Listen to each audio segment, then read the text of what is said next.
Hello, everybody, and welcome to Beyond BMR. I am your host, Bigfoot, Michigan Rob.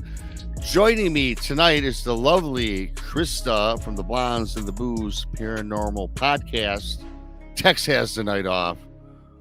We have a great show. We have Ken Gerhard joining us tonight. Ken's an author, cryptozoologist, TV personality, explorer. Excited to have him on. Beyond BMR goes beyond the mysteries of the world. We take you deep into that rabbit hole. We talk about Bigfoot and Dogman. We talk about UFOs and aliens.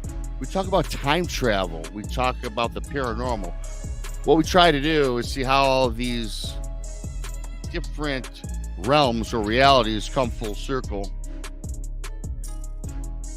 If this is your first time here, please subscribe to Bigfoot Michigan Rob on YouTube, Texas Front Porch on YouTube. You can find us on Odyssey and iHeartRadio. You can find us on Spreaker and wherever podcasts are found. You can also find us on KPNL Radio. Thank you to the lovely Ann Celine out in Oregon for that. If you like our content, you would like to help support us, the Super Chat is open. Yes, the Super Chat is open if you care to donate. Long after the show ends, the Super Thanks is always open. If you can, I would appreciate that. Don't forget to share us out, leave a comment, tell us to your friends, your family, your coworkers, anybody that might be interested. And of course, all the shows are streamed on Bigfoot Michigan Rob and Texas Front Porch. Speaking of the Front Porch, on Mondays is Texas Front Porch. Mondays at 9 o'clock in the East. Tuesday is, of course, Van Buren Variety, 8 o'clock in the East. Right back here at 9 in the East is Beyond BMR. Jason McLean does something called Mysterious Library on Untold Radio AM. That comes on at 10 o'clock in the East. Go check out Jason if you would. Wednesday, right back with Jason McLean Questions Everything at 9 in the East. Thursdays is Brunch with Bigfoot Michigan Rob with me and Krista once again. We come on for your viewing and listening pleasure at 1 o'clock in the East. Following up, 9 o'clock in the East is the Blondes and Booze Paranormal Podcast. They come on at 9 in the East. If you need some more woo mixed in with the booze, well, you know what? You got them again on Friday, 9 o'clock in the East on Friday, excuse me. Saturday, Texas got a new show out. It's 3 in the East with Danielle Diva. It's called Infamous Minds. It's a little different spin. It's true crime. They take a deep delve into true crime and the mysteries with infamous serial killers. So if that's up your alley, go check out Tex and Miss Diva at 3 o'clock in the East on Saturday. With that being said and out of the way, I'm going to bring up the lovely Krista. Hello, Krista. How you doing tonight? I'm great. I'm doing really good. It's been a good day. Yeah, it's been a fantastic day for me. I was up at 6 in the morning. At 11 o'clock, I was at Home Depot and Lowe's. I got 20 bags of mulch, about 8 bags of dirt, finished digging up my garden. I laid all the mulch, and you know how I told everybody that I had a groundhog problem last week. Mm-hmm. This little fella, I was in the back prepping my garden, getting it ready to dig out and everything, and this little groundhog came up from behind me, scared the daylights out of me. Then he scurried under my deck.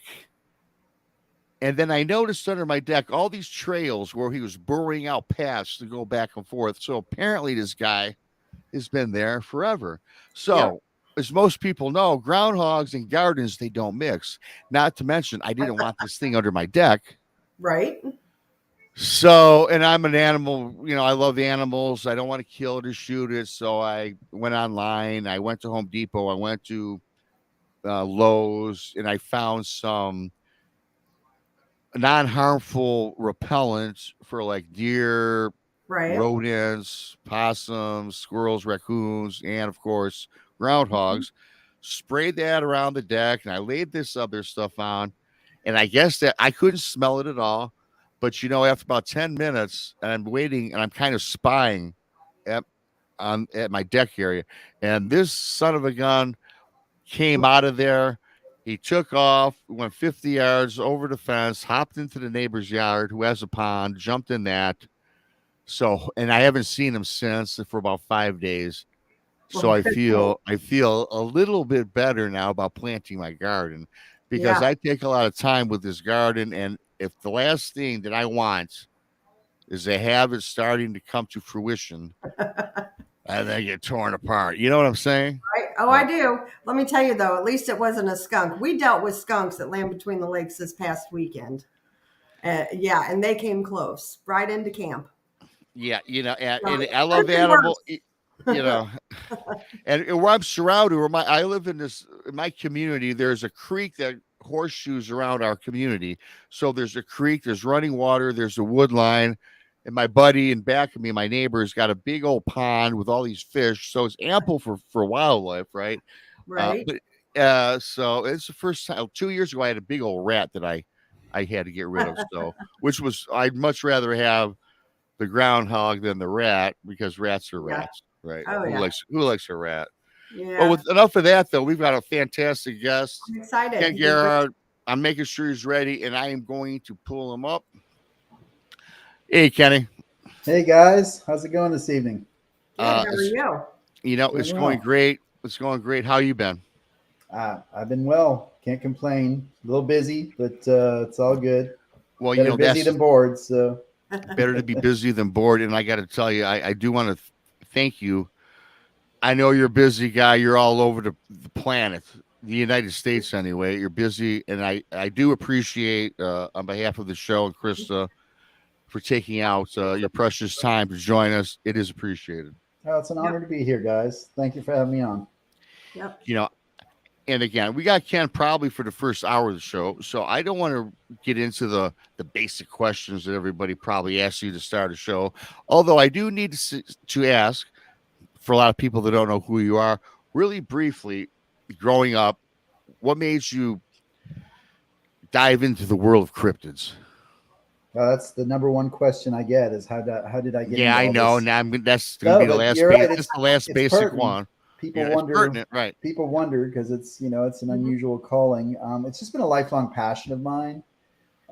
Since I was a kid, like a lot of kids back in the 70s when I was growing Mhm. up. You had well, I was already, what I tell people is I was already like a big fan of monsters, right? I mean, I grew up on Godzilla, Creature from the Black Mhm. Lagoon, and all that good stuff. And then my dad was a forestry professor, so we spent a lot of time in the outdoors, and I kind of grew up in that scientific background or household. And I used to collect a lot of exotic animal. You were just talking about that. Sounds like something I would have probably grabbed in your yard there, and at least maybe kept it for a day or two just for fun. Yeah, But well, yeah, yeah. my first pet was an alligator, a little caiman, and I had Wow. snakes and salmon. So I love critters and animals and monsters. So when I heard about Bigfoot and cryptozoology in the 70s, of course, it was just like a switch went off. And people that are my age will remember some of the influences of that time were like a show called In Search of with Leonard Nimoy and Mhm. Legend of Boggy Creek and Oh yeah. $6 Million Man had the Bigfoot episodes. That was a big deal. So it was just a good time to kind of be interested in all that stuff. But um, with Mother's Day coming up, I would be remiss if I didn't pay tribute to my mother, who, she passed away when I was young. But at that time, when I was growing up, she was very influential, and she used to tell me stories about the Yeti and the Mothman, and she arranged for me to travel with her all over the world. Starting at age 9, I was in the Amazon jungle and Machu Wow. Picchu, and traveled all over the world with her, Asia, Africa, Australia. And when I was 15 years old, I went to Loch Ness, of course, home of the famous Mhm.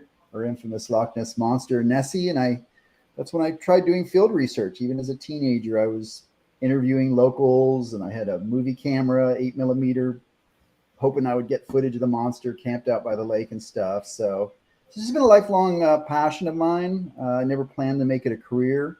Just been very blessed. And, I guess I should also say, people always ask me, I've never had a sighting. I've never seen Bigfoot or any other cryptids. I'm convinced I've heard Bigfoot or Sasquatch a few times at close range. So that's been pretty good. And I've found other evidence, footprints and things. So I'm fairly convinced, but haven't had any really dramatic face-to-face encounters like other researchers have. So I can't imagine, how impactful something like that would be, but I'm still very passionate about the subject matter. Right. It is impactful because, how I got wound up in this. I met you a couple times last year, and I don't know if I ever told you, but I did have the reason I'm doing this today, Ken, is because I had an encounter in 2018, and it was dramatic, and it was life changing. It was life altering. I seen this creature looked like a human. It was a humanoid, upright, reddish brown hair, standing there. It looked like a person with Down syndrome. But for me, it wasn't all that nice because all of a sudden it manifested. It yelled, screamed, and roared all in unison. Yelled at me, screamed at me from across. I was 90 feet away on a fishing boat with my girlfriend Cindy. She fell off the boat. I lost time. I was looking in a filter.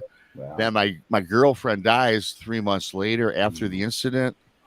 And hey, thank you. That's so anyway, that's my 25-minute story in 2 minutes. There's a lot more depth and detail to it, but that's how I started doing this. Because when I was out there, man, I had nowhere to go. I felt lost. I felt I couldn't tell anybody. I didn't want to be judged, criticized, ridiculed, called a liar. But I finally found a group of people that said, Rob, you got to do something about this. Tell your story. So I went on a couple of the very popular shows I've got on and felt better. And then I met Tex. And then, I said, you know what? I think I want to do this because for me, I like to help people. And I think what you do with your books, several books, and your TV personality, and I think that, do you feel the same way? Do you think that you're helping people? Well, sure. I feel like, I've interviewed hundreds of eyewitnesses through the years, and you definitely get the sense that when you do that, you're providing a sense. You may not be able to provide definitive answers, none of us really can, but you can certainly provide a measure of therapy and a little bit of reassurance in terms of, typically when you're interviewing an eyewitness, whether it's a Bigfoot or some other cryptid, you can typically point to other cases that are similar, like, hey, I've interviewed other people that have described seeing that same thing, or, there have been sightings in that area that you're talking about, those little things, those little nuggets that maybe an eyewitness can use to kind of reinforce that, their experience is valid and that, they're not just imagining things or having a delusion, but, maybe they did have an extraordinary experience and, they're very, fortunate to have had, in my opinion. I know that they can be very scary and traumatic, but I've been trying to see one of these things for decades, and it's not that easy. Right place, right time, kind of thing. So, I think it is therapeutic. I get the sense, and maybe I'm overthinking this, that I'm becoming a little bit less popular over the years because I also tend to be perhaps a little bit more skeptical than other people in the field, I think, and I think it's important for all of us to question, and even people, and you never, certainly I'm not saying you want to disrespect someone's integrity, question their experiences. You can't really do that because you can't walk in their shoes. But we are in a field that deals with an incredibly controversial subject matter. And it's cool to have our little insular circle of friends and podcasts and groups. But if some of us, like me, want to basically bring awareness to the scientific establishment and the rest of the world that this is real, that this is how these creatures are out there, then it is important for us sometimes to demonstrate, at least to the outside world, that we are kind of, asking some of the harder questions when we need to do that. And I don't think there's anything wrong with that attitude. Right. I do have a question go for ahead, Krista. Go ahead, Krista. you. Had mentioned that you're pretty convinced of Bigfoot. How convinced are you that 90%. Okay, what about like Dogman and any of the other type cryptids? How convinced are you that they exist? Those are much trickier, in my opinion, Krista, because what I, and I can consider that also that I'm a pretty old school traditional cryptozoologist with the emphasis Mm-hmm. on zoology. So certain cryptids like Bigfoot, lake monsters, black panthers, thunderbirds, all of those cryptids actually have fossil representation in the fossil record. There are things that looked just like Bigfoot during the Pleistocene. They're thunderbirds, lake monsters. So to me, that adds another level of, it's just another level of evidence, because you could Sure. say it's a tough argument to make to scientists, but you'd say, well, these things are still around. They didn't die out 10,000 years ago or whatever. Right. But when you start dealing with things like Dogman, and of course, I've written a book about the Mothman, and I've interviewed many people that have seen these winged humanoid creatures, Goatman, and some of these anthropomorphic. It's just more difficult, at least from a cryptozoological point of view, to make an argument, because if you study evolution and the fossil record, there's no viable explanation for some of these things to exist. Sure. Now, on the other hand, I am a very open-minded person, and a true skeptic is open-minded and agnostic. So I've tagged along on some of these paranormal investigations, and I've seen some weird things happen. And there's just so much evidence that there are supernatural things in our world that are just beyond our understanding. And so I kind of put those other types of cryptids in that supernatural category.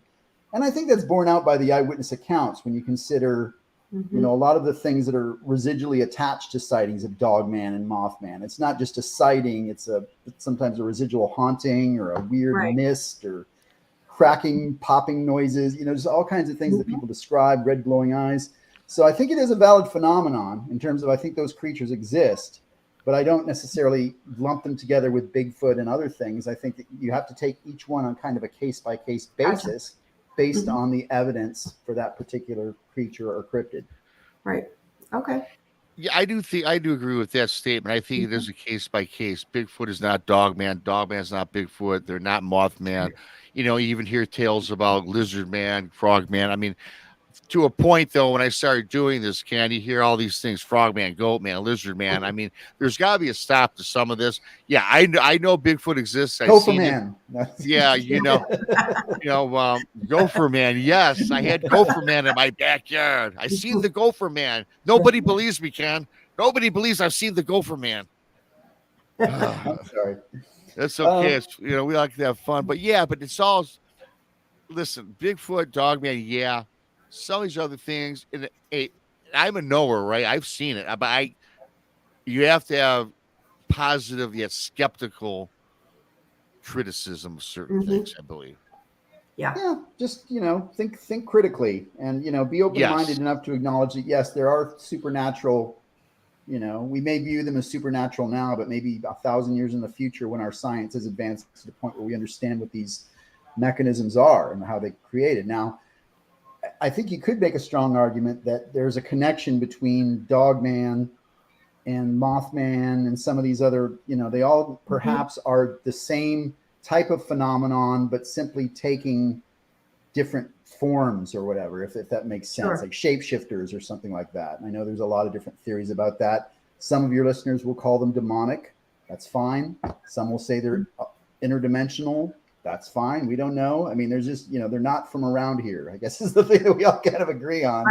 Right. And they seem to really feed off people's fear, right? Because if you look at the average Dogman or Mothman encounter versus Bigfoot, and I know a lot of people are scared of Bigfoot, and they've had experienced rock throwing and screaming and banging and all those things, which are very scary but territorial, versus Dogman, Mothman, which immediately upon being seen chases people's cars, tries to kill them, scratch. It's like a whole nother level of hyperaggression. Right. And I'm not the first person to mention this. I know other researchers have mentioned that it almost seems like these things, whatever they are, they feed off that fear.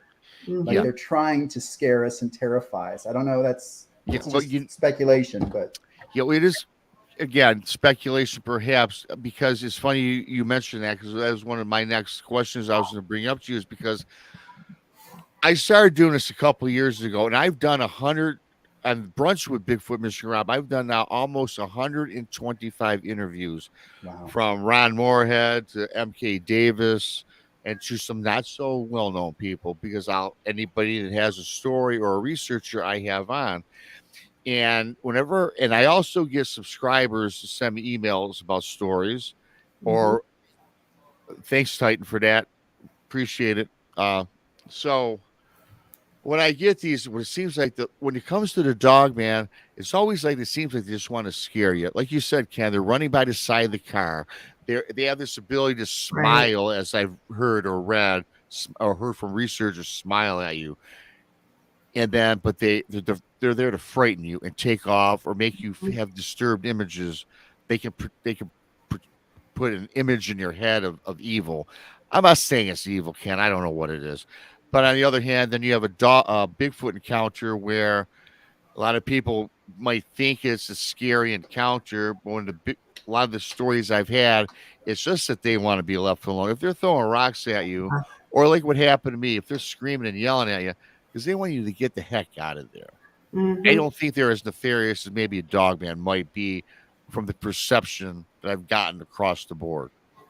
Right. Yeah, I think that's a fair argument. And to address the aspect, because I know, there's always going to be a segment of Bigfoot eyewitnesses that have experienced those really weird Bigfoot, encounters that, that kind of refute that whole idea that this is a flesh and blood creature. And, the glowing lights and eyes and the cloaking and all that, mind speak, whatever. Could that not also be an extension of this dogman winged humanoid phenomenon, whatever that mechanism is, that supernatural mechanism? Why couldn't it also take the form of something like an ape man? If it can do all these other types of things. So I think there might be an aspect of the Bigfoot phenomenon that's more of the supernatural. If we accept the dogman, mothman phenomenon, why not? Why does it not take that form also? And I know that confuses matters quite a bit, but there are something like 6,000 pretty well documented Bigfoot sightings now. I think we can all agree that's just scratching the surface, because most people probably don't report their Bigfoot sightings. But these are the sightings that have been documented by John Green and the BFRO and stuff.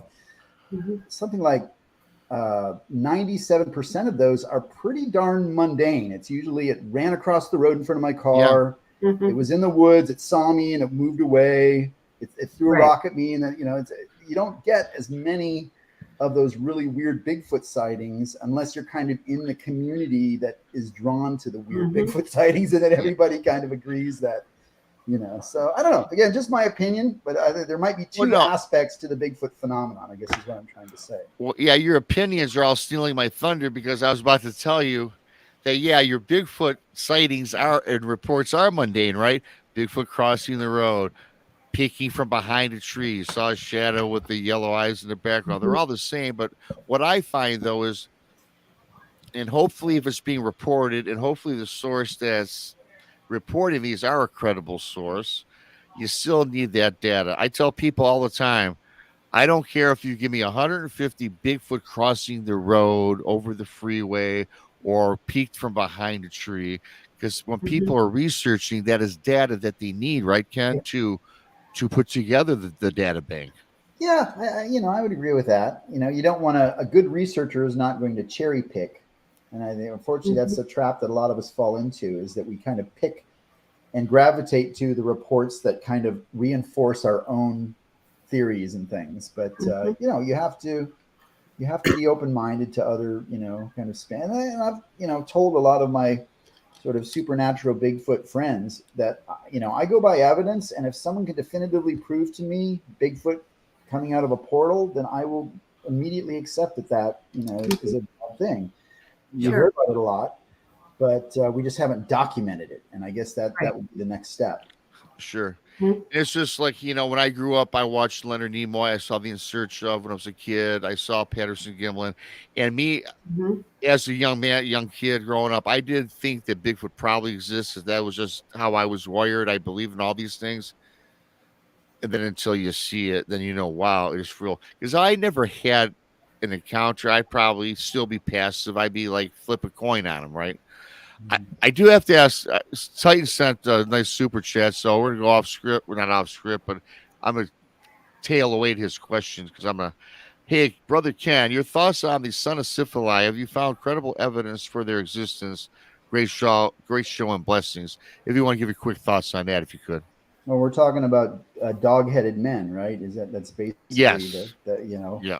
Herodotus and some of those old stories of dog-headed men. Well, certainly if you're an advocate of the dogman phenomenon, you can build a pretty strong case that there are throughout history, in different cultures all over the world, from Anubis in Egypt to the, Mexican, can't think of the Guardian right now, but there are dog-headed men, anthropomorphic dog-headed men in different cultures around the world. So it's either a antiquated documentation of this phenomenon that we're still experiencing in this day and age, which is a fair argument.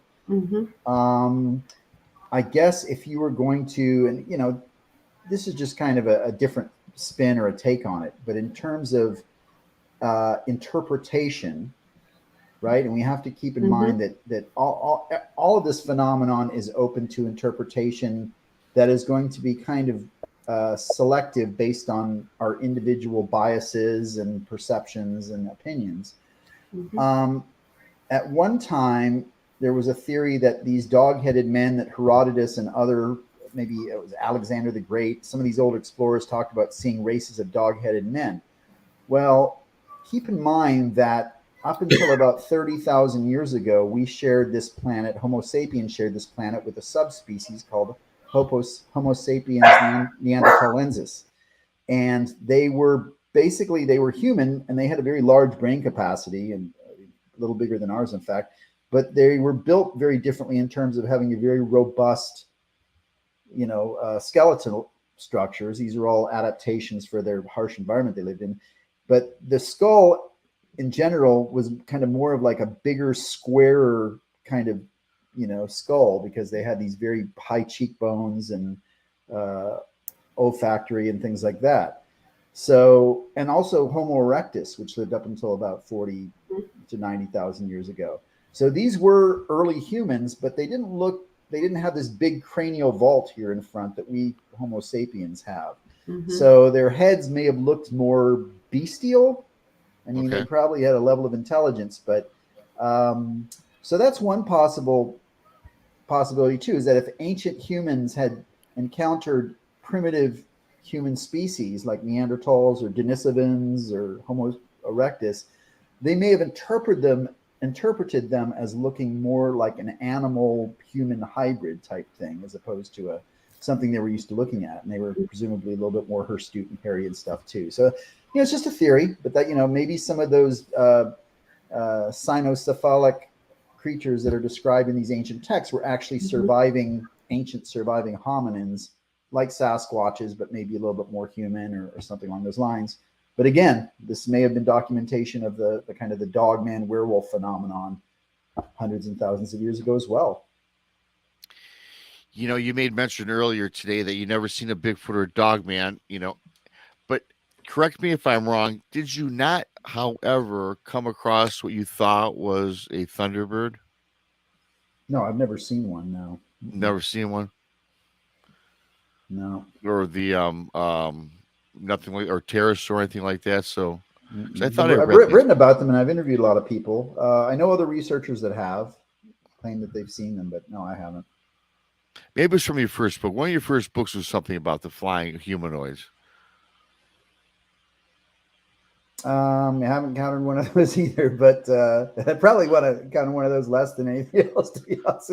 I tell you what, I'd be cool with seeing a Thunderbird or a Bigfoot. I don't know if I want to see Mothman. Let me ask you, what's your thoughts on that? Not your opinion on like the flying humanoids. Because I know you've done some research on that. Yeah, I've interviewed many eyewitnesses. Of course, I've done the Point Pleasant Mothman, but I've also investigated Mothman type creatures in Mexico, down around Monterrey and La Huasteca.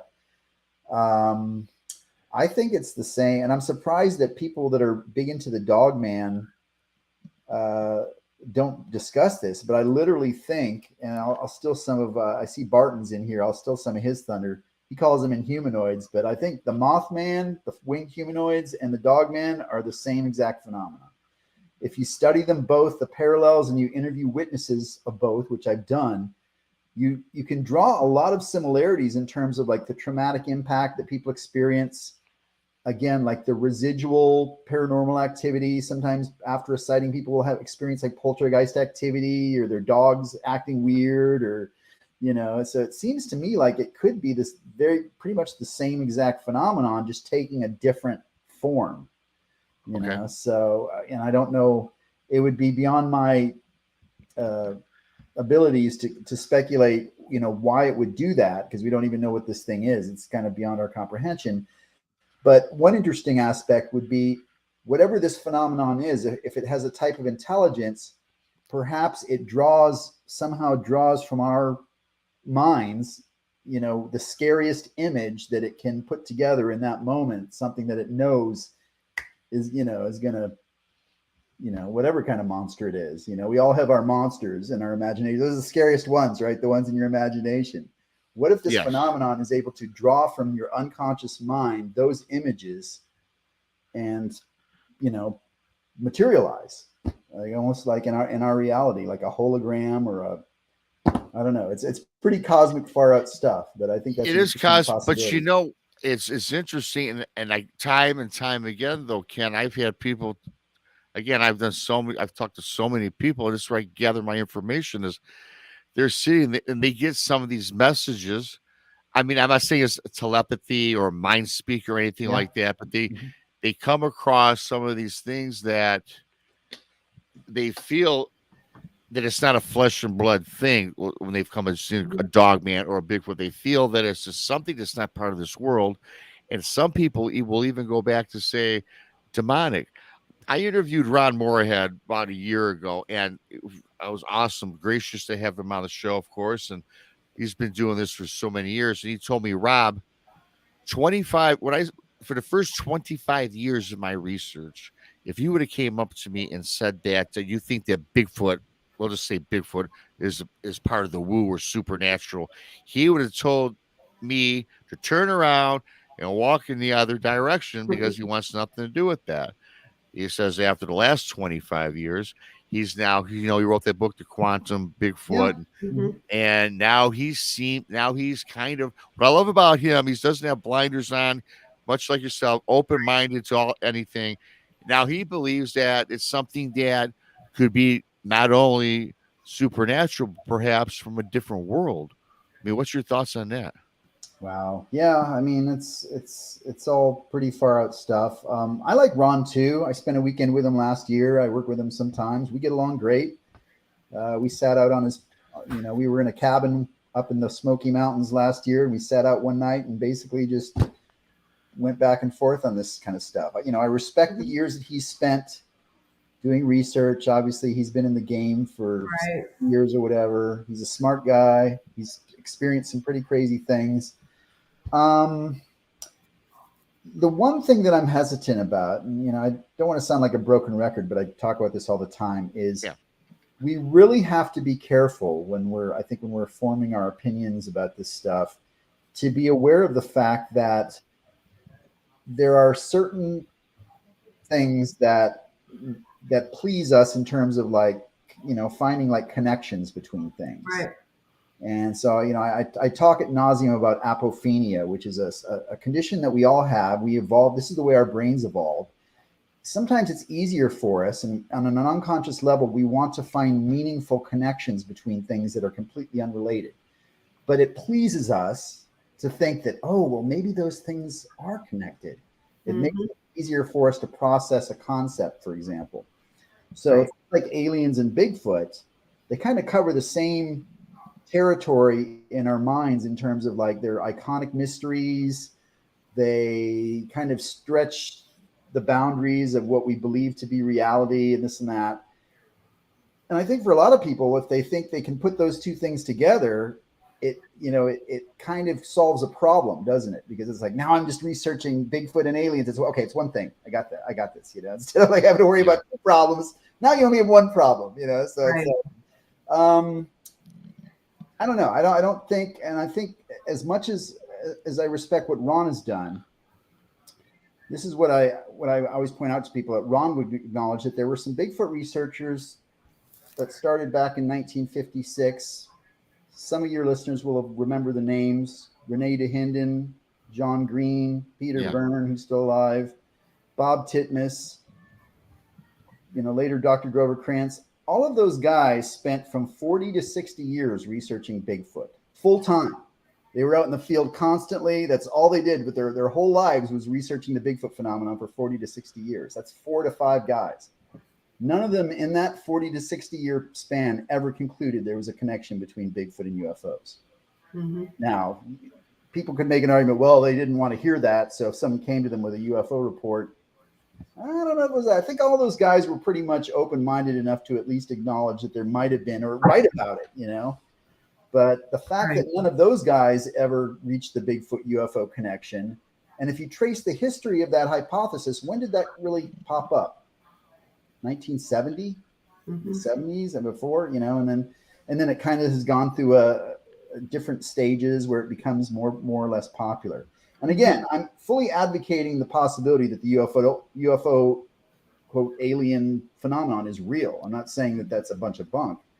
There have been a lot of people that have experienced those types of things. Right. But why do we really think it's connected to Bigfoot? What is the evidence for that?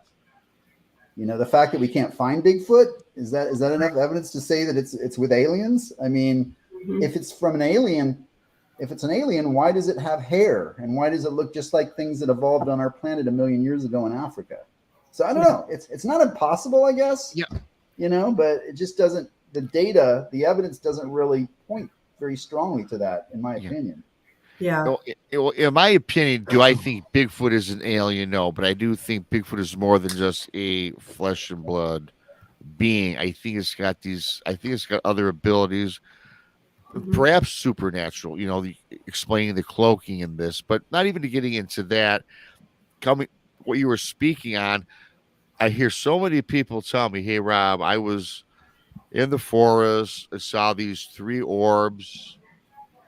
And again, you have to take the person's word for it or not, right? And all of a sudden, and now half hour later, at the LBL, beginning half hour later, and I know I'm Chris. I'm hogging the show. I'm sorry. I'll let I'm done with this.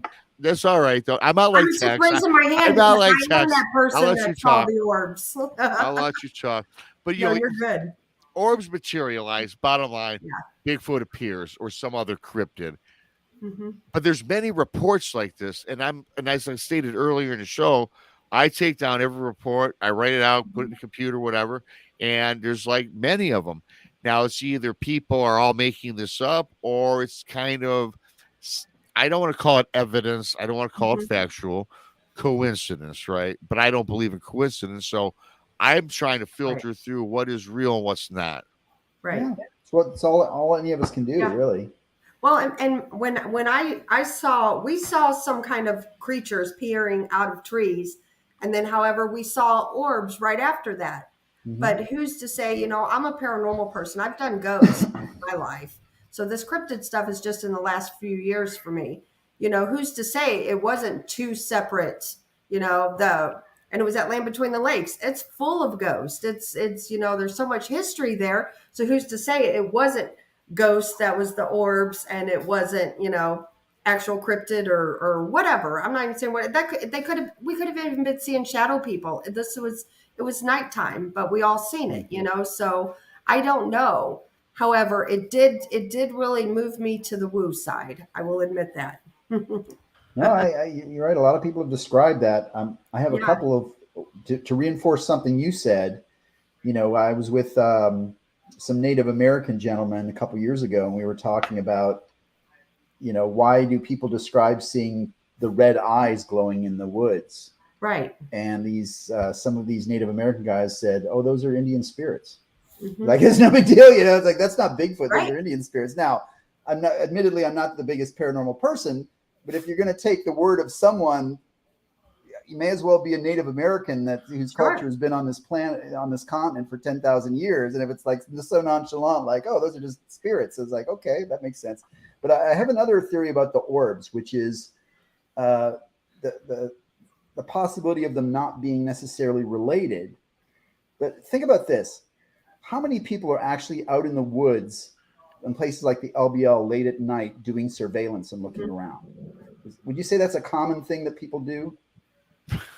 Or is there a particular type of person that does that type of stuff? Definitely a particular type of person, I would Right. say. A Bigfoot or a Dogman researcher is more likely to be out in the woods at night with night vision and cameras and poking around. Now, there could very well be types of light phenomenon, which is probably just an energy source coming from, I mean, our planet is alive, right? It's a living organism with all types of energy, geomagnetic, weather, gas, different chemicals and things that could probably create orbs of light at night in the woods.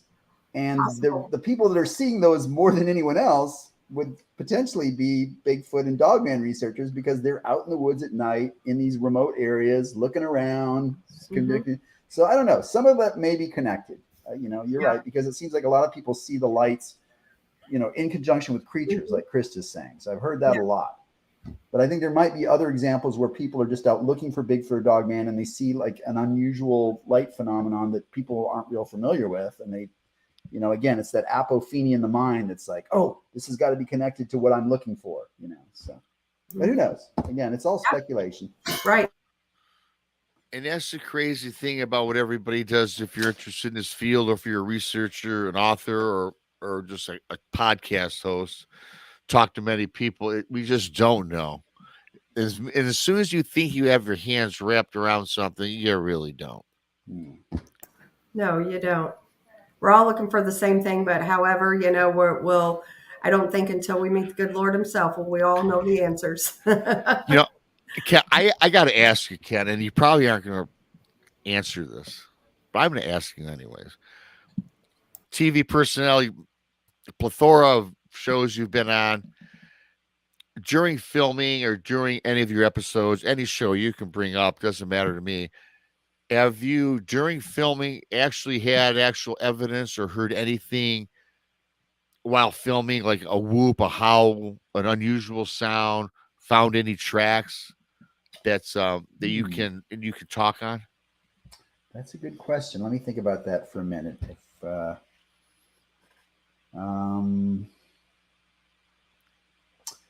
While the camera's rolling, off the top of my head, I tell you what, maybe not quite when it's rolling, but during your month-long stay filming your whatever the programming was.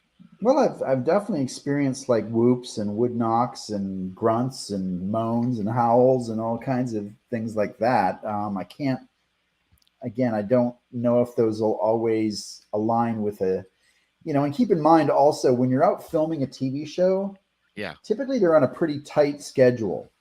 So like when I did that series Missing in Alaska, we only had like 4 days per episode to film out in the field. So it was pretty much a rush. So that certainly lowers the probability that you really are going to experience that, thing that, I remember during an episode of Missing in Alaska, we did see some UFOs over Mount Adams. We're pretty sure they weren't airplanes or helicopters or anything like that. They were just these weird lights that were moving around in unexpected trajectories. And we never really did figure out what those were. So I guess that would be the closest thing. I know it's not exactly cryptid related, but there do seem to be a lot of UFOs flying around in remote areas of Alaska. And again, not saying necessarily it was aliens. Maybe it was experimental military. Who knows? But we couldn't identify what they were. So I guess that would be the weirdest thing. But I'll tell you one story that kind of, to your point, the first TV show I ever did in 2006 was called Legend Hunters for the Travel Channel. And we took a group of Canadian producers out into an area in Louisiana where there had been a lot of Bigfoot activity. And it's a pretty active area. It's called Monster Central. A lot of people have heard of it. And I think on the second or the third day, we woke up in the morning and the producer came over to me and said, okay, today we need to find some Bigfoot tracks. And I was just I laughed at it. I was like, dude, I'll try. We'll look real hard. Well, we need to find. It's not like, okay, yeah. Okay, yeah, certainly. I read everything. So give me 20 minutes. So it's just the disconnect there in terms of, you can't blame the TV people because they were trying to produce an entertaining show. And yes, it would be awesome to find Bigfoot tracks. That's why we're out there. But you can't guarantee it. And I guess that was the kind of the funny disconnect there. I think we did end up finding one kind of footprint shaped impression that was kind of by itself in a field, and we're like tried to address that just to give them a little something to talk about. So Yeah, that's the thing with all of this stuff, it's unpredictable. You can't, say for sure something's going to happen. And, you definitely don't want to fake anything, No.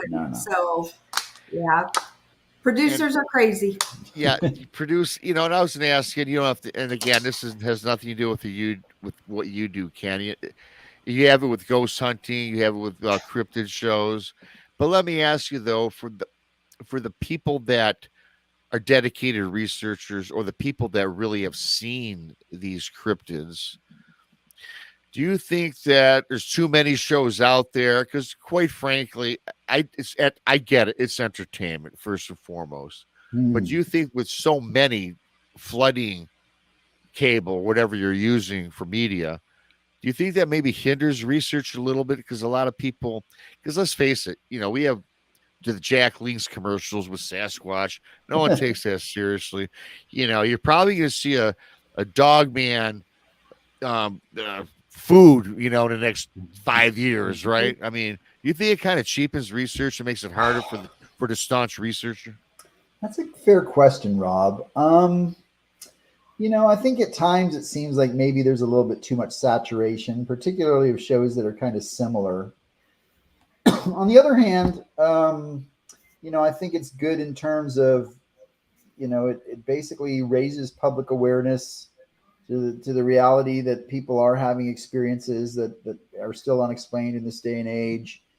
And, not that there are a lot of people gathered around water coolers at work anymore, but, if it opens up those discussions, like, hey, I saw this show last night and there was this guy camping, hunting, and so, and then, these people, talk about it. It becomes maybe something that's more acceptable, for people to talk about in an open forum. So I think, overall, I think it's good. And I think we also have to appreciate the fact that these things are cyclical. So just when we say there's too many of these shows on, they're all going to go away and then we're all going to be pissed because there's not enough shows that we can find. Now, fortunately, there's a lot of good podcasts like yours, and there's there's some cool YouTube channels and things now where people are doing stuff kind of on a lower budget, but still very interesting, valid investigation. So that's good.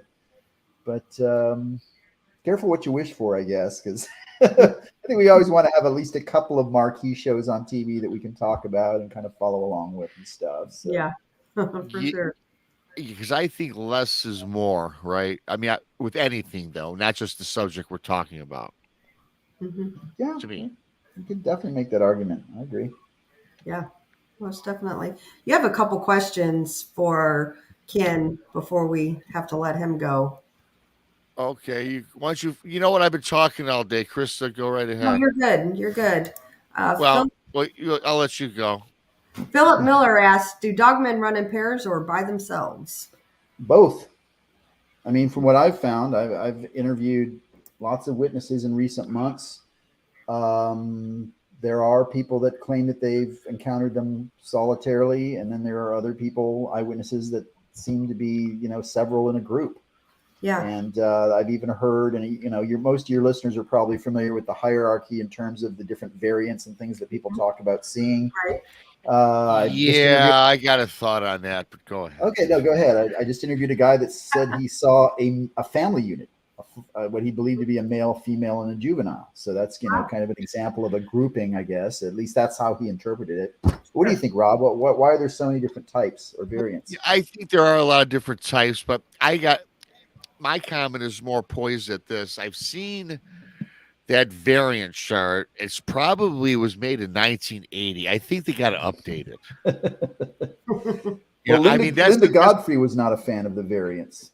Okay, I talked to her about that time, and she thought that was a little bit too much.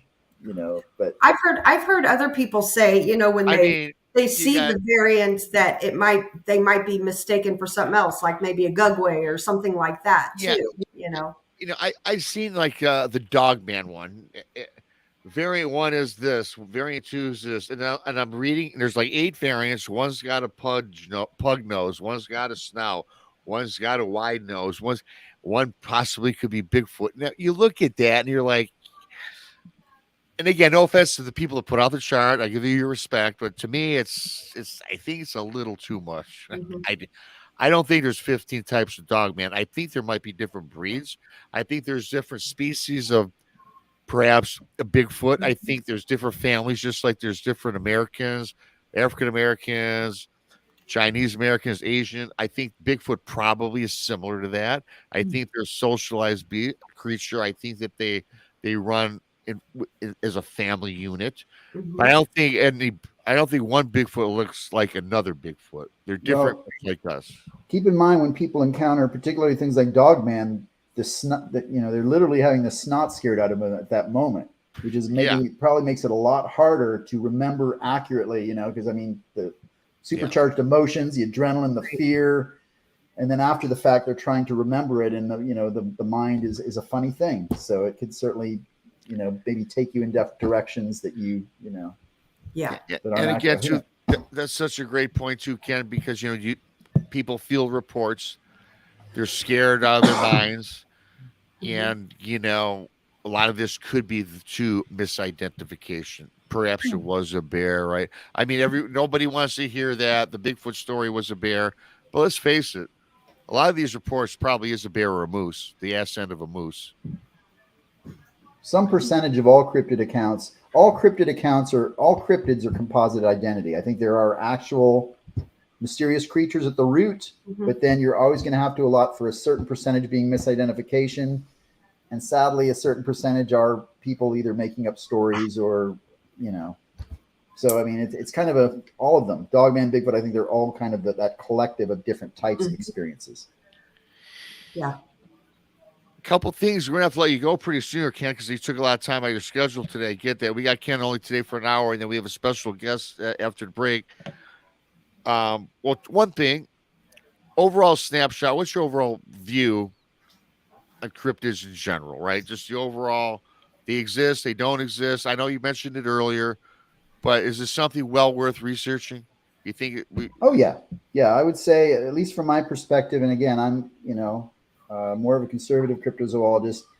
I'm 90% convinced that Bigfoot, Sasquatch, and its worldwide related cousins, Yeti, Yeren, are real, and they're just undiscovered, very rare, elusive hominins. I'm 90% convinced that there are lake monsters, sea monsters that are prehistoric, maybe not plesiosaurs, but something more recent that live in the oceans and lakes. I'm 90% convinced that there are melanistic or black panthers running around in North America and Europe that aren't supposed to be there. I'm a much lesser degree convinced about things like thunderbirds and living pterosaurs and stuff like that. And again, on a separate page, I think there's definitely something valid to this phenomenon of monsters, creatures.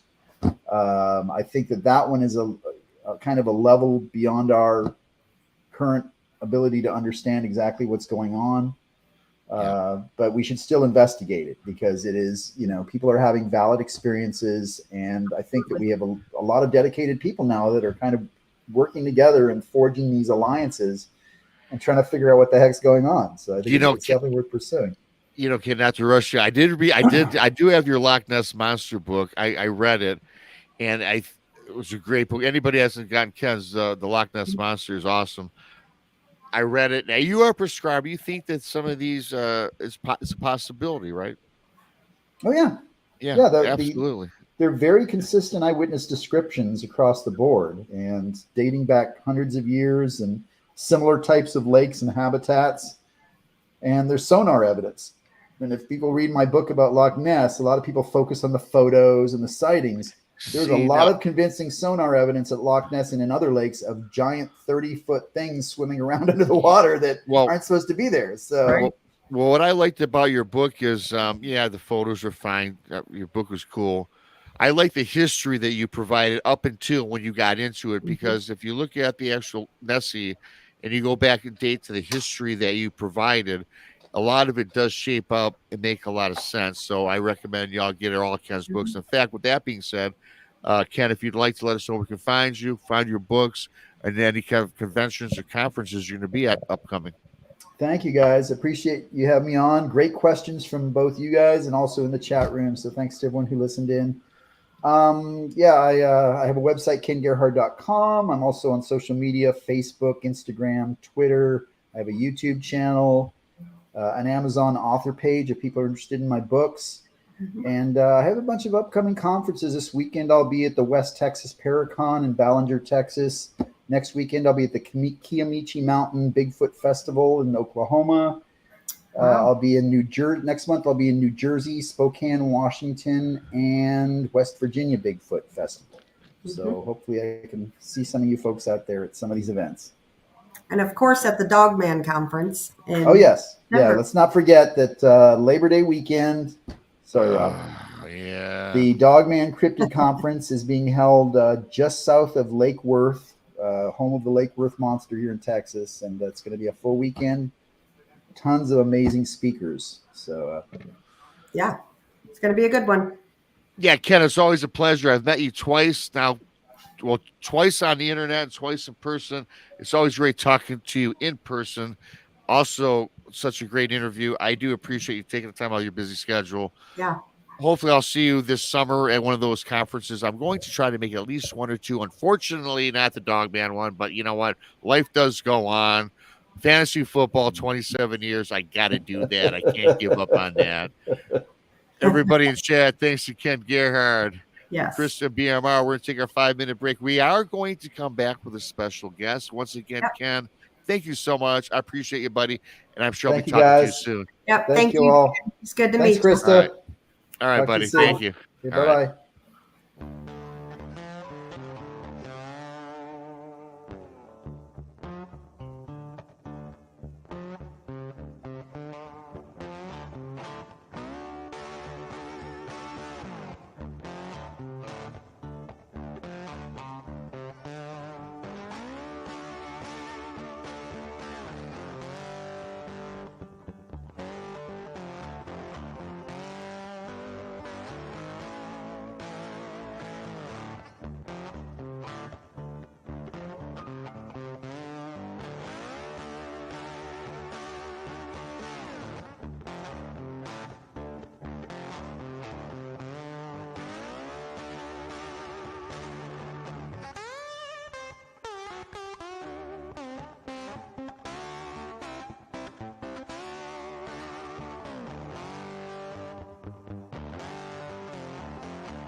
Four minutes to go, folks. 4 minutes.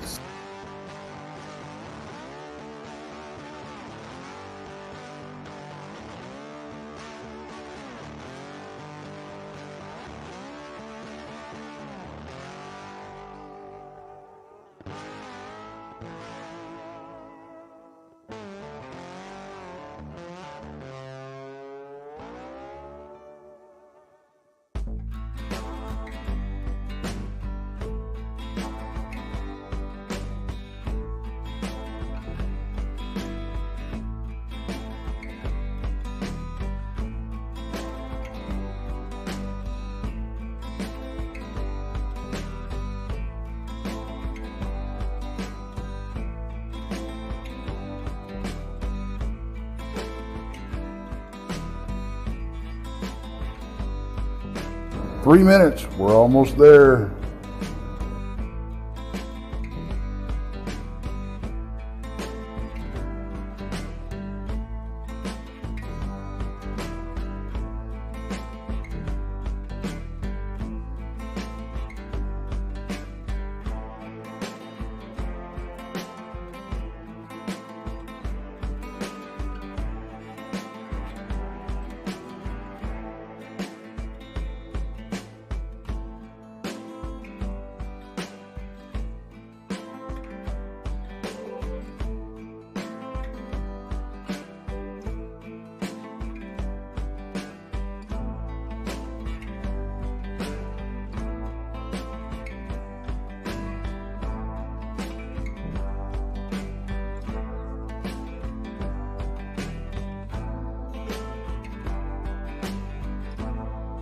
Two-minute warning, guys. 2-minute warning.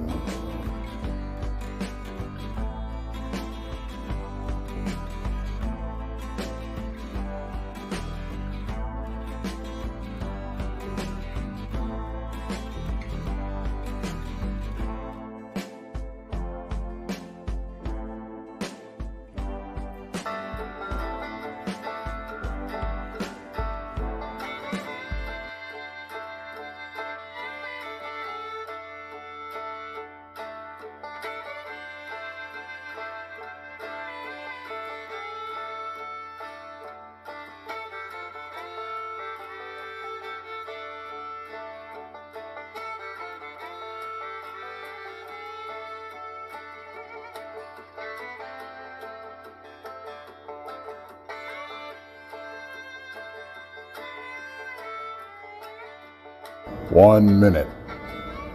1 minute.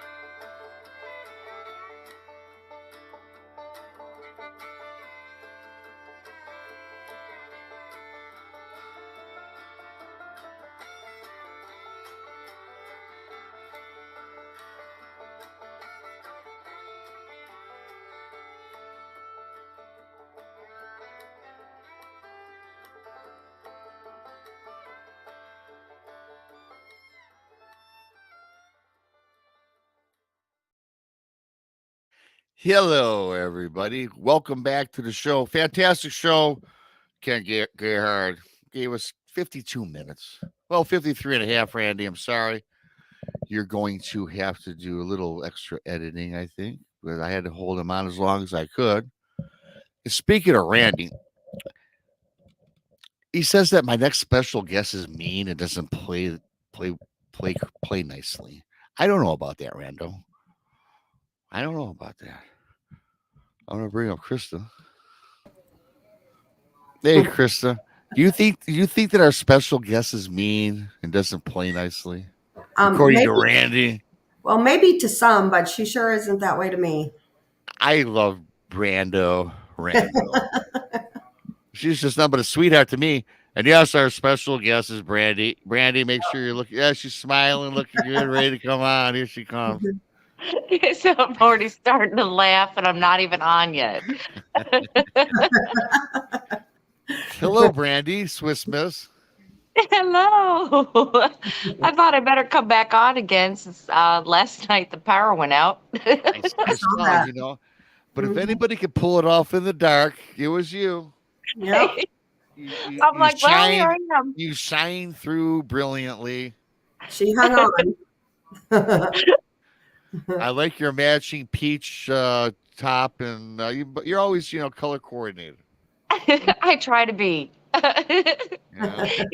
Yeah. Sometimes when I get up and go to work, my shirt might be inside out or something, but it matches. Well, thanks for hopping on to finish out the last half of the show.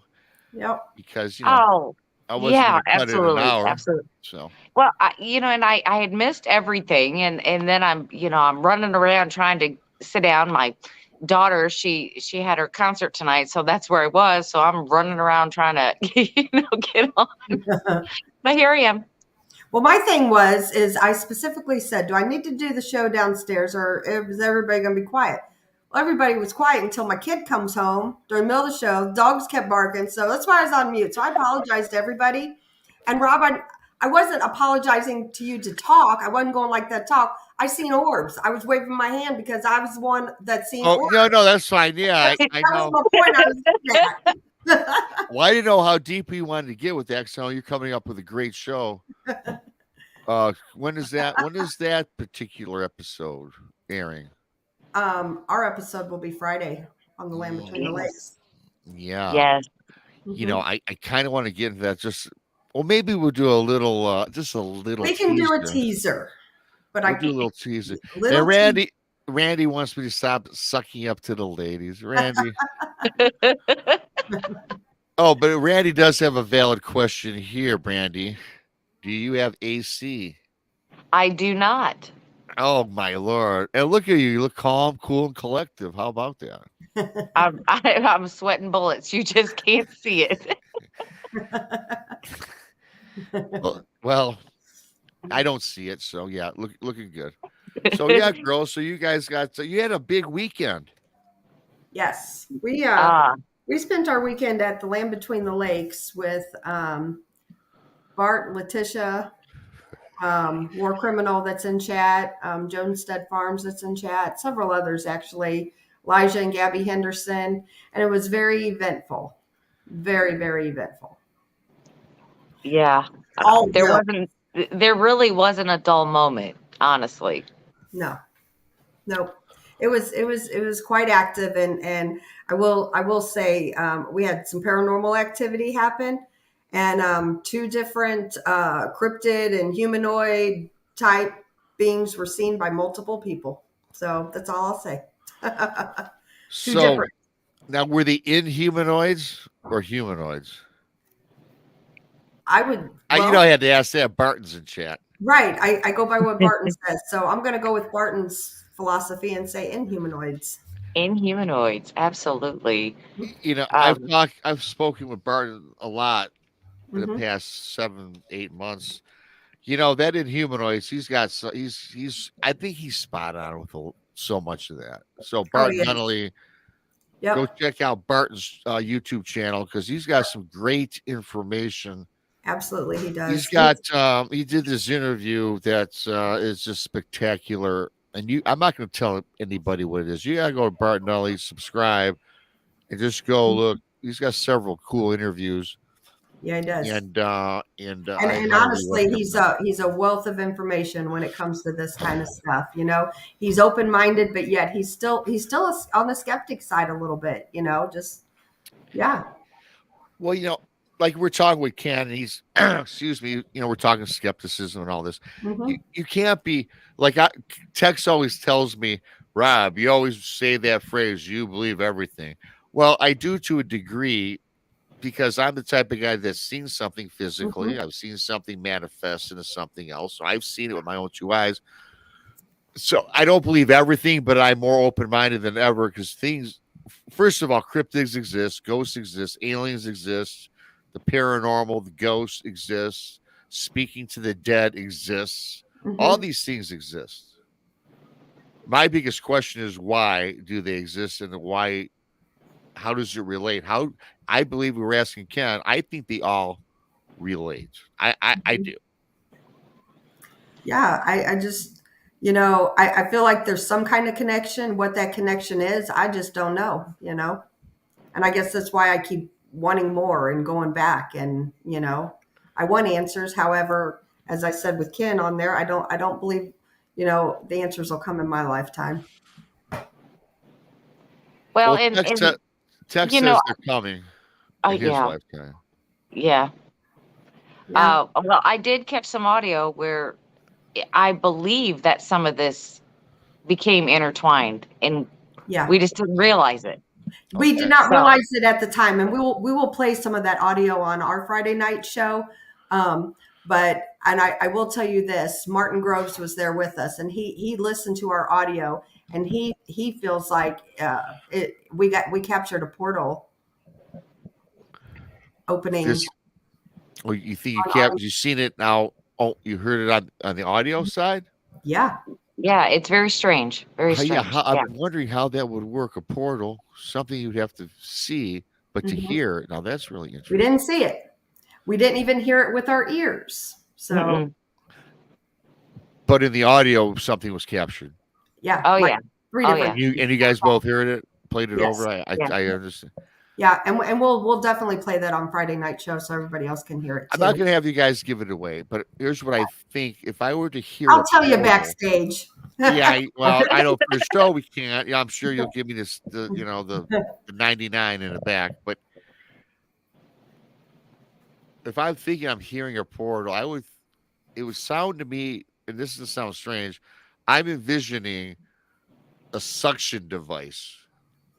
Mhm. You know how they make that sound, a sucking sound. Right. So when I think portal, I think, well, you walk in a portal, you go to another side of the portal. You're like kind of sucked in, kind of like a wormhole or something.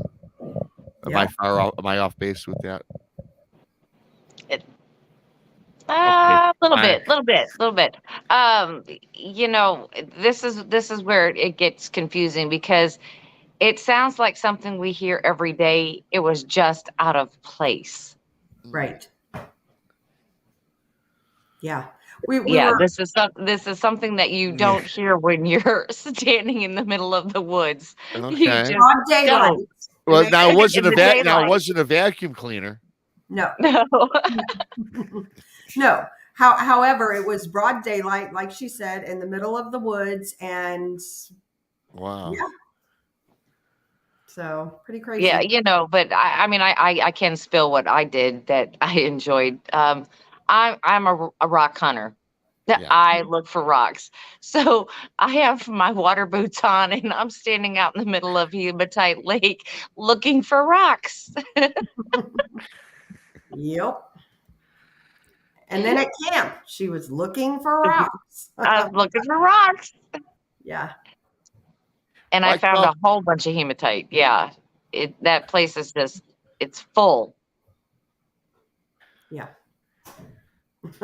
And not only hematite, but my daughter was with us also. Well, and really she- quickly, Crystal, for people that don't know what hematite is, and maybe I know or maybe I don't.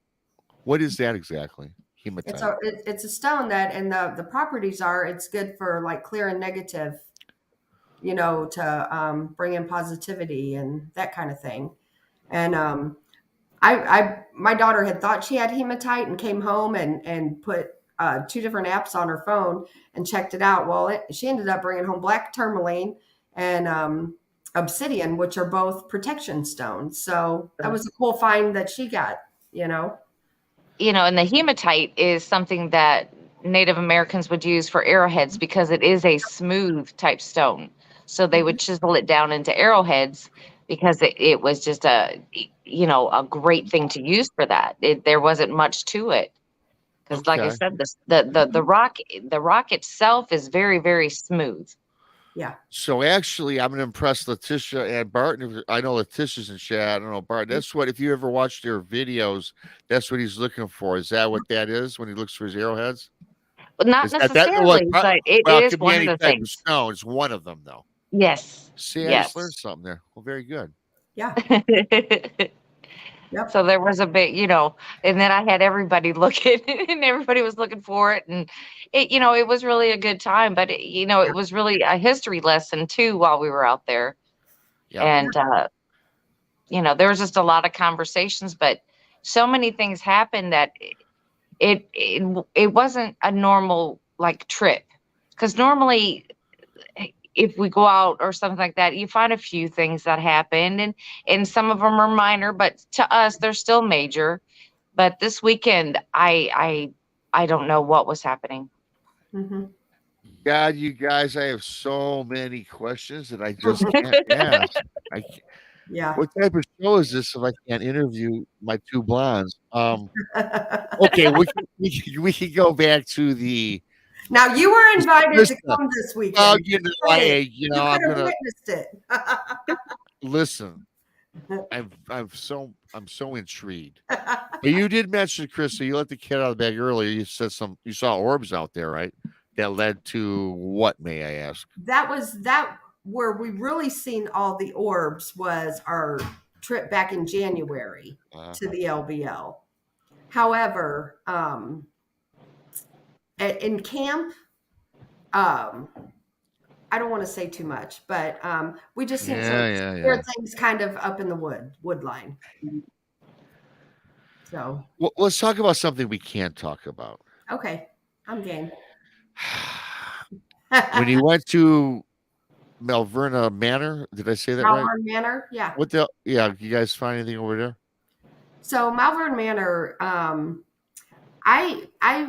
spent a lot of time kind of by myself, and I liked.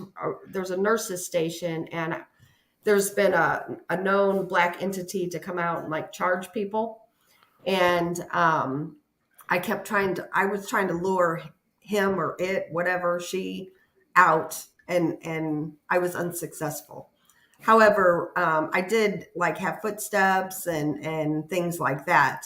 And then my phone died when I was doing a live, and my phone just died. Of course it did. Mm-hmm. Yeah. Same normal paranormal stuff. So, okay, we'll ask you this Okay, I'll ask you this. This is a fair question. When you were out at the LBL, any of your equipment have any malfunctions? When you thought you came across something, did you find that your battery went dead, or you've got your typical blurry picture?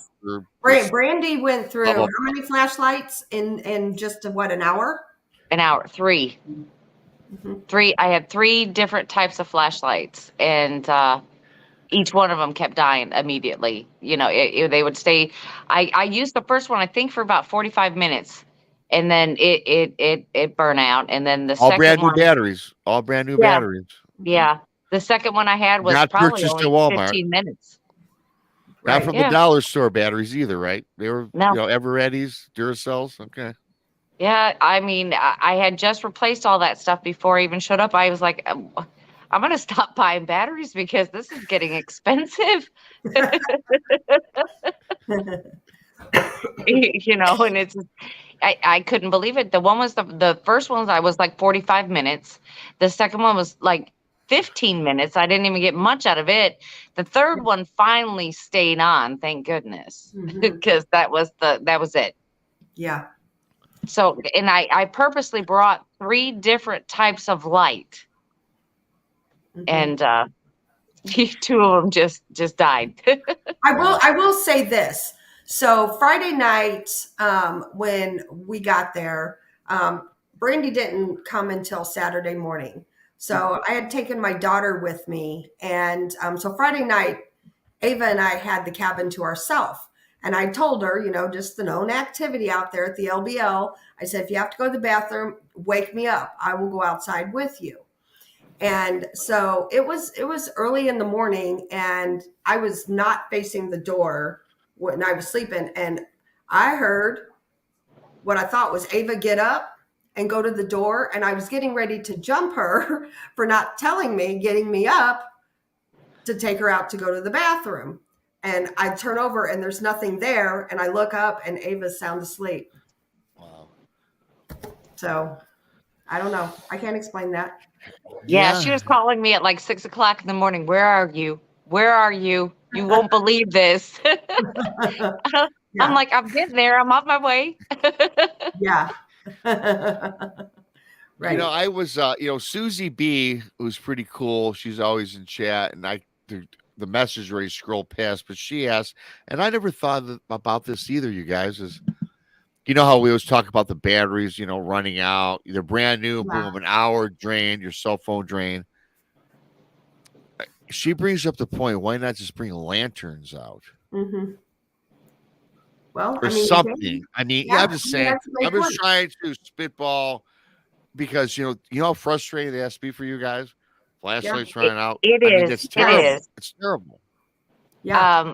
Unfortunately, lanterns don't give me the focused ray of light that I need at times. So a flashlight is necessary. Oh, but for sure they are. But yes. Yeah. But a lantern just to get around. Yeah. I didn't even think of that. Mm-hmm. And I have them. Yeah. I have them. I should really think about that next time. With the oil and all that, I should really try that. But it was so windy that I'd be kind of scared of that one. Mm-hmm. Can I answer Lori Barnes' question real quick? You can do whatever you like. She said, how far from where the family was killed do you camp? I don't think I would take my daughter there. We were, I don't know, probably 3 miles or something. Would you say, Brandy? Yeah, about that. It wasn't far.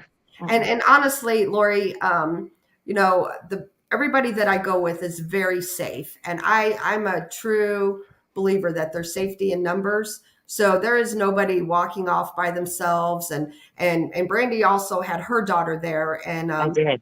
We didn't, they wanted to go down to the park, to the playground. We did not allow them. We were very safe. And everybody that we were there with are also very safe. Nothing was going to happen to my kids. If I thought anything, I would not have taken my daughter for sure. Yeah. Anyway, I just wanted to answer that real quick. That's cool. No, we were very safe. Of course, safety first, always. Yep, absolutely. But and I'm a firm believer, though, we have to, raise our kids because we have to bring somebody else up to be looking for these things and trying to answer these questions. Yeah.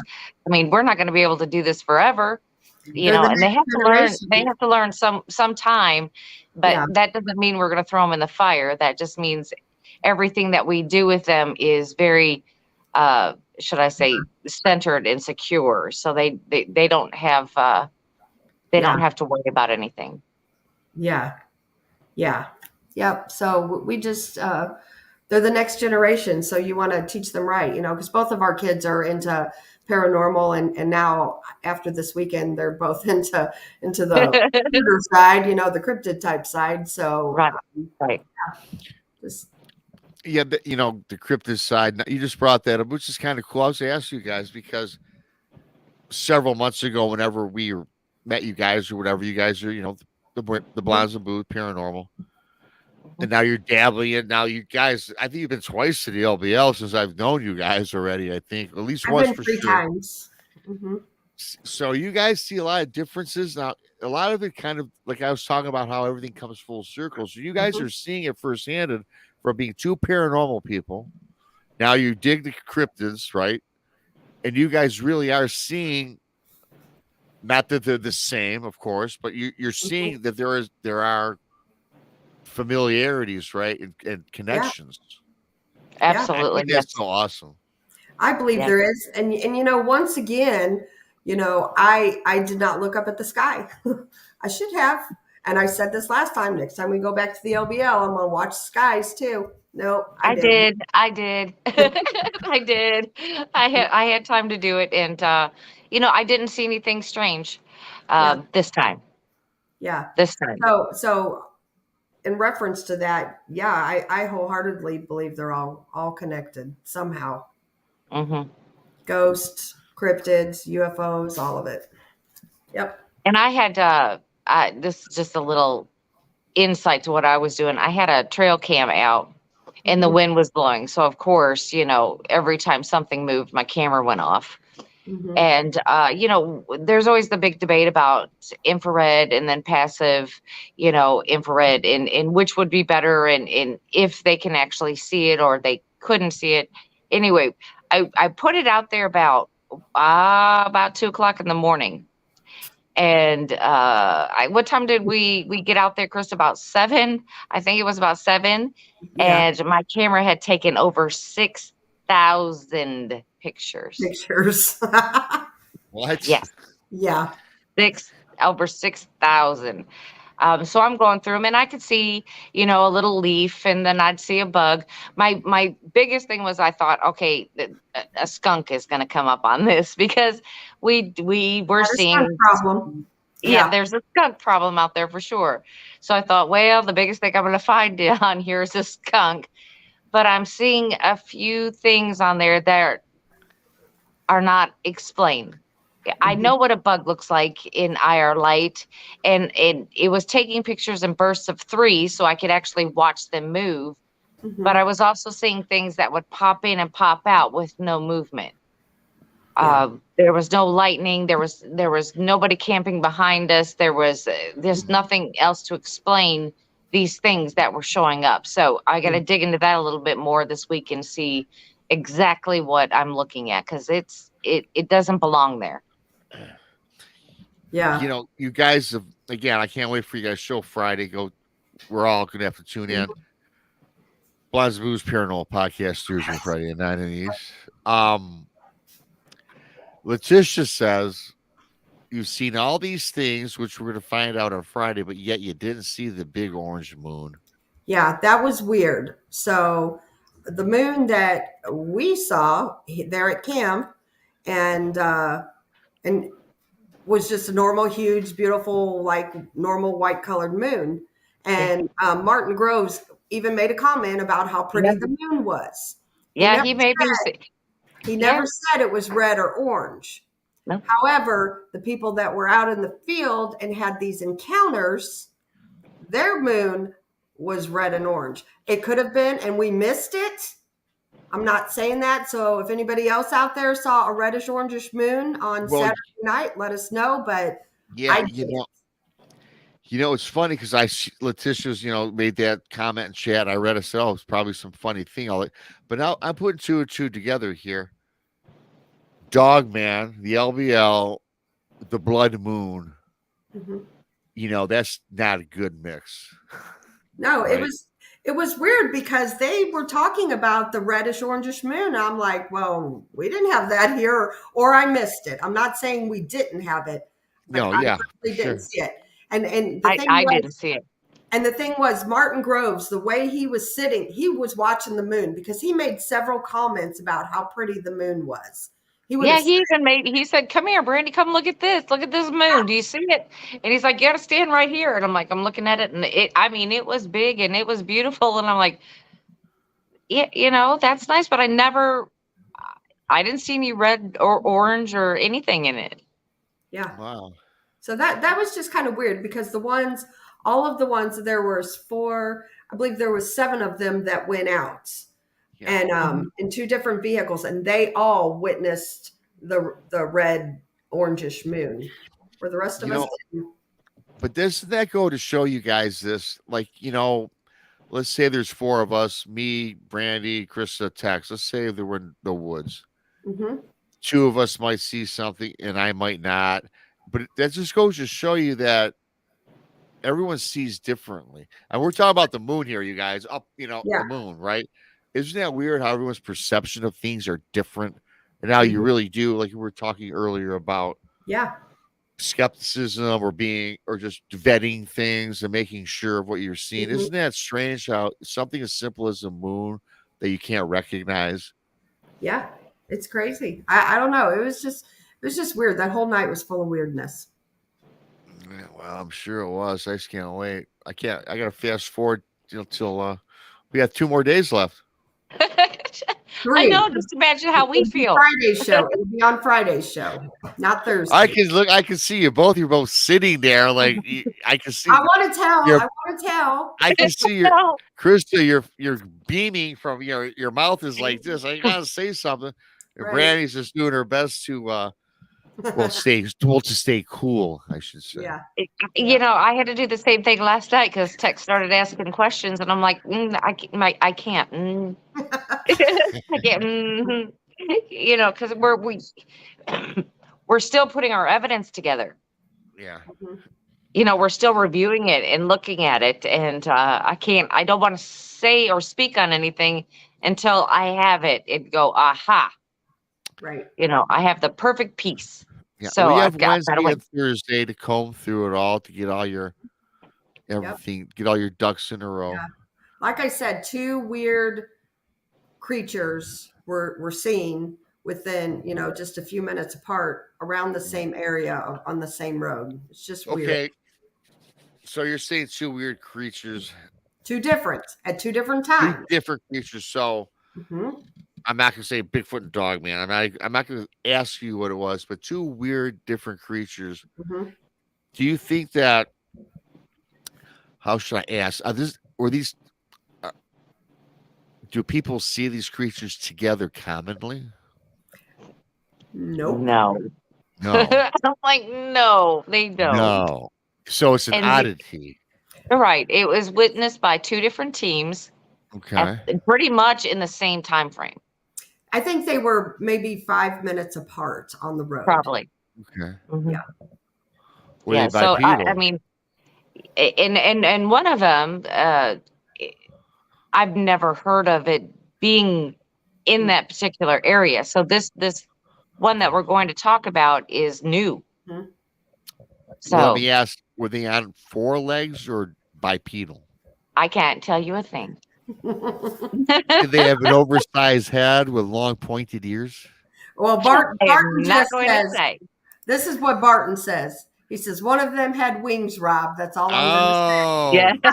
that was my third part. That was my third question. Yep.